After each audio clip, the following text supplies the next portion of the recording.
살아남은 쪽에 산 식물을 배치했고 죽는 쪽에 둥근 식물을 이렇게 세팅을 했어요. 그럼 게임이 시작할 때부터요? 네, 너희들은 집에 사실 갈 수 없어. 자, 그러면 첫 번째 게임으로 들어가 보겠습니다. 첫 번째 게임은 많은 분들이 기억하실 텐데 무궁화 꽃이 피었습니다 인데요. 저는 이번에 다시 보면서 재밌었던 게 양옥집 문을 열고 들어갑니다. 그러면 이제 넓은 공간이 있고 영희가 서 있고 무궁화 꽃이 피었습니다 게임이 시작되는데, 그게 마치 어린 시절로 돌아가서 그런 연립주택에 살던 어린 학생들이 친구들과 놀기 위해서 문 밖으로 나서는 것 같은 네, 맞아요. 구성을 취하셨더라고요. 그냥 문을 만드실 수도 있었을 것 같은데 이렇게 집의 모양을 만드신 이유가 따로 있으세요?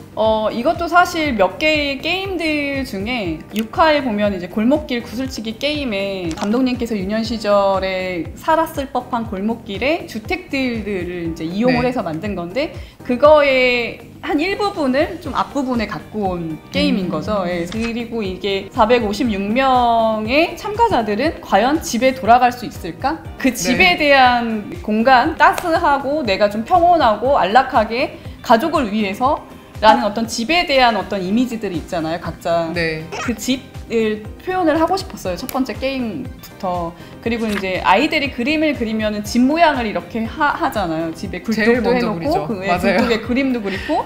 그래서 그런 어떤 아이들의 동화 그림을, 요거를 약간 입체감 있게 만들어서 참가자들이 나오는 문으로 쓰면 좋겠다라고 아이디어를 낸 거고요. 역시나 기자님께서 잘 이렇게 디테일하게 보신 것 같은데, 그 철문 위에 동그라미 세모 네모가 나오는데 오징어 게임 끝날 때까지 계속 보여져요. 저희 미술팀들이 그냥 저희끼리 재밌게 숨겨놓은 이스터에그 같은 느낌인데 어쨌든 동그라미 세모 네모로 인한 작품이잖아요. 오징어 게임이 그 도형으로 시작됐기 때문에 가면도 그렇고 영희 머리핀도 그렇고 그 곳곳에 숨겨져 있는 것에 도형을 조금 입히고 싶어서 첫 번째 게임 역시 그 철문 위에 동그라미 세모 네모에 오징어 게임의 어떤 상징? 심벌 같은 거를 조금 만들어주고 싶었어요. 그래서 오징어 게임 세상이다 뭐 이렇게 이제 문을 열고 들어오는 그런 이미지로 만들어봤습니다. 자, 그러면 또 영희 이야기를 안 할 수 없는데 다들 많이 아시겠지만 영희의 이미지도 좋지만 이번에는 다시 보니까 영희가 서 있는 나무도 이게 디테일이 장난 아니더라고요. 네, 맞아요. 그 영희 나무를 또 물어봐 주신 분은 또 기자님. 영희에만 포커스가 있어요. 우리 나무도 디자인을 했었는데 또 알아봐 주셔서 감사하네요. 원래 나무가 전봇대였었어요. 왜 이렇게 저희 막 말뚝박기 하거나 뭐 이럴 때 전봇대 앞에서 하잖아요. 그래서 전봇대로 디자인을 하다 보니까 영희가 약간 너무 외로워 보이기도 하고 약간 뭔가 임팩트가 없어 보이는 거예요. 그래서 다시 자료를 찾다가 무궁화 꽃이 피었습니다의 전반적인 또 컨셉이 르네 마그리트의 그 빛의 제국 그 자료를 또 보면서 하늘은 낮인데 집과 나무들, 숲들은 밤인 어떤 그 초현실주의 작품을 좀 봤어요. 그래서 우리 나무도 하늘은 지금 너무 맑고 깨끗한 낮인데 나무만 어둠 속에 있으면 어떨까. 그러니까 초현실적인 진짜가 무엇이고 가짜가 무엇인지 모르는 어떤 참가자들의 혼란을 좀 줘보면 좋겠다라는 생각을 해서 나무를 좀 검정스럽고 약간 음울하고 우울하게 디자인해서 이것도 다 제작을 한 거고. 그 토르 시리즈 보셨을지 모르겠지만 거기에 나오는 헬라라고 그 토르의 누나인데 악역 캐릭터가 있거든요. 영희의 뒷모습에 이렇게 나무가 이렇게 가지가 이렇게 있는 것처럼 위협적인 느낌이 들잖아요. 근데 그냥 전봇대를 이렇게 세웠을 때보다는 훨씬 더 뭔가 위험한 느낌이 드는 분위기를 조성해 주는 것 같아요, 이 나무가. 저 그리고 이번에 또 질문을 드리고 싶었던 게, 제가 다시 보면서 좀 놀라웠던 게 무궁화 꽃이 피었습니다라는 게임 자체에 좀 집중하다 보니까 몰랐는데 이 생명선이라고 하나요? 마지막에 이렇게 도착하는 선이 보통 같으면 흰 선을 그었을 것 같은데 핑크색으로 그었더라고요. 왜냐면은 감시자들의 옷은 핑크색인데 참가자들이 바라봤을 때 핑크색은 약간 위협적이고 저 감시자들이 나한테 어떤 짓을 해야 할지 모르는 어떤 그런 미궁 속에 있는 컬러로 설정을 했기 때문에 지금 저 핑크색의 라인이 어떻게 보면 저 라인으로 인해서 죽음과 삶이 이렇게 경계가 드러나는 거잖아요. 저기를 뛰어넘어야 내가 살 수 있는데 근데 사실 저거를 뛰어넘어도 또 다른 게임의 시작일 뿐인 거잖아요.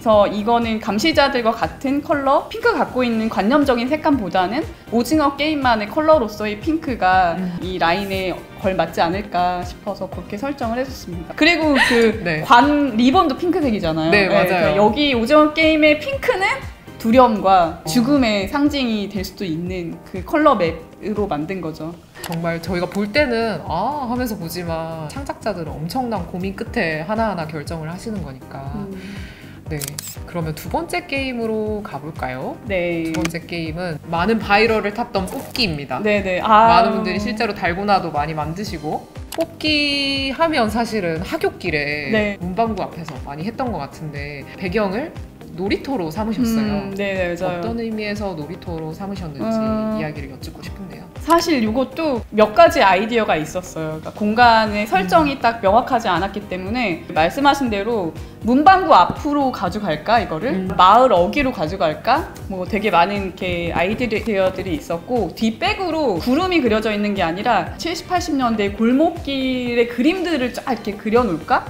뭐 네. 그런 아이디어들도 있었는데 아니다. 저는 제가 지금 아이를 키우다 보니까 아이랑 같이 놀이터에 가면은 놀이터가 너무 한없이 작은 거예요. 근데 제가 어렸을 때는 네. 그 놀이터가 저의 세계인 것 같았잖아요. 네네. 놀이기구도 되게 크고 그래서 유년 시절의 게임을 그대로 펼칠 수 있게 이 놀이기구를 다 크게 만들어 보자. 지금의 성인이 되고 나서도 내가 그때 당시에 느꼈었던 스케일감을 좀 느껴보자. 그래서 놀이터로 제가 이렇게 아이디어를 냈고요. 그 스케일감을 늘리는 것 또한 저의 그 아이와 제가 놀이터에서 있었던 일들을 또 감독님께 말씀드렸고 다 한 번씩 느꼈었던 일이기 때문에 재미있을 것 같다. 그래서 뺑뺑이 이렇게 돌리는 거 밑에서 막 이렇게 3, 4, 5 모여서 하는 그런 것들도 공간을 보고 먼저 만들고 그래서 콘티를 짜시고 그렇게 해서 만든 공간입니다. 그러면 완전 각본에서는 없었던 디테일들이 어떻게 보면 생긴 거네요. 네네. 공간에 의해서 만들어진 네. 게임입니다. 자, 그러면 세 번째 게임으로 넘어가 보겠습니다. 줄다리기인데요. 네. 많은 배우분들이 가장 힘들었던 촬영으로 꼽는 이 줄다리기 씬. 저는 좀 재밌었던 게 정중앙에 또 이번에도 핑크색을 맞아요. 넣으셨더라고요. 네. 보통은 승패를 가리기 위해서 가운데 끈 같은 거를 네. 메어주는데 이걸 핑크색 리본을 쓰셨는데 네. 이것 또한 역시나 맞아요. 사실 이게 리본이었어요. 이 끈을 묶어있는 게 리본인데 네. 리본이 자꾸 처지는 거예요. 그래서 저희가 또 도형이 동그라미 세모 네모잖아요. 네네. 그래서 약간 단두대 같은 컨셉의 동그라미가 안에 있고 네. 잘라지는 네모가 있고 깃발이 세모처럼 생겼어요. 네, 그래갖고 거기 안에 네. 동그라미 세모 네모를 넣겠다는 의지로 네. 그래서 이 동그라미를 통해서 서로를 보기도 하고 그러잖아요. 그러니까 그 철제로 된 그걸 동그라미로 만들고 네네.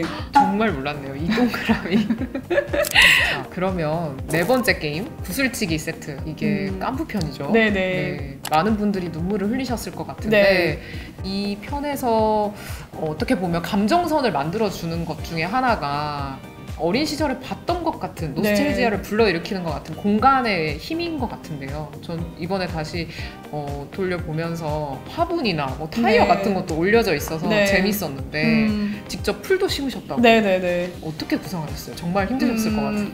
이거는 제일 많이 시간이 걸린 그 세트 시공 기간이 제일 많이 걸린 공간인데 어떻게 할까 하다가 연극적인 요소를 좀 갖고 왔어요. 여기는 집 내부가 하나도 없고 문으로만 돼 있어요. 이 구조가. 그래서 디자인을 저희가 한 거를 보면은 그 화면에서도 보이겠지만 집 내부가 보이는 거는 일남이가 자기의 어렸을 때 집을 찾아가는 공간만 마당이 하나 있고 나머지는 다 벽들과 그 문으로만 다 이루어져 있는 약간 이중적인 느낌의 공간으로 이렇게 만들었고 그 문들만 있잖아요. 다. 네네. 너희들은 집에 사실 갈 수 없어. 네, 그런 의미가 담겨 있어요. 대문들만 있고 집 내부는 보여지지 않는 그런 공간으로 만들었고 이거는 그냥 또 저의 어떤 디테일인데 두 명이 게임을 하잖아요. 네네. 살아남은 쪽에 식물은 산 식물을 배치했고 네네.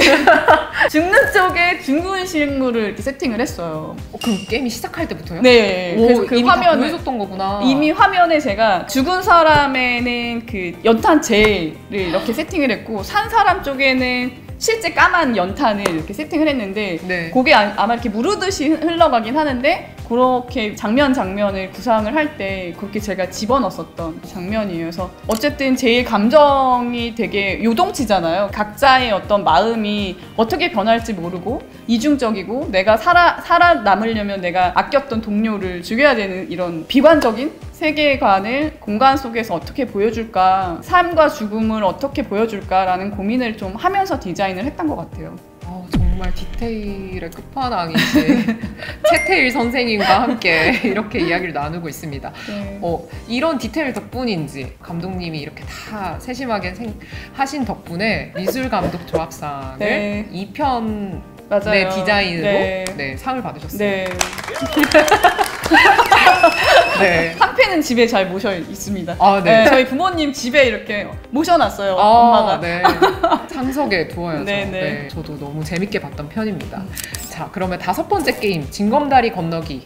저는 다시 보면서 서커스장 같은 디자인이어서 재밌다라는 생각이 들었어요. 이전에 뽑기놀이, 무궁화 꽃이 피었습니다는 굉장히 밝은 공간에서 이루어지는 반면에 이제 점점 어두워지기 시작하는데 맞아요. 서커스장의 느낌을 주시려고 했던 특별한 이유가 있으실 것 같은데요. 사실은 이 앞전에 게임까지는 관람을 하는 사람이 없었잖아요. 근데 이제 VIP들이 오기 시작하고 여기서부터는 약간 톤을 좀 내린 거는 맞고요. 어쨌든 서커스 컨셉으로 간 이유는 이 참가자들이 사실은 약간 삐에로처럼 고개를 하는 느낌을 좀 주고 싶었어요. 이 두려움에 떨고 유리 징검다리를 건너는 것을 유흥처럼 바라보는 이 설계자들의 어떤 이런 상태, 너무나 비인간적이고 되게 저럴 수 있을까? 그런데 그런 거를 관람하는 어떤 시선들, 이런 것들이 꼭 서커스장의 고개사들을 바라보는 관중들의 느낌을 좀 받은 거예요. 그래서 요거는 서커스장 컨셉으로 좀 가져가 보자. VIP들의 어떤 바라보는 관객들이 있는 그런 공간을 좀 설정을 하다 보니 서커스의 컨셉이 나오게 된 거예요. 네. 여기서 허성태 배우가 네가 가든지 이러면서 실갱이를 할 때 정말 마음 졸이게 되는데 그 불안불안한 느낌이 이 서커스장 같은 높이감 그리고 그런 비비드한 컬러 아래가 투명하게 다 보이는 거 이런 하나하나 디테일이 다 차곡차곡 쌓여가지고 캐릭터가 연기하는 대사 한 줄 한 줄 뿐만 아니라 분위기나 무드 같은 게 관객에게 오는 게 아닌가 싶습니다. 네.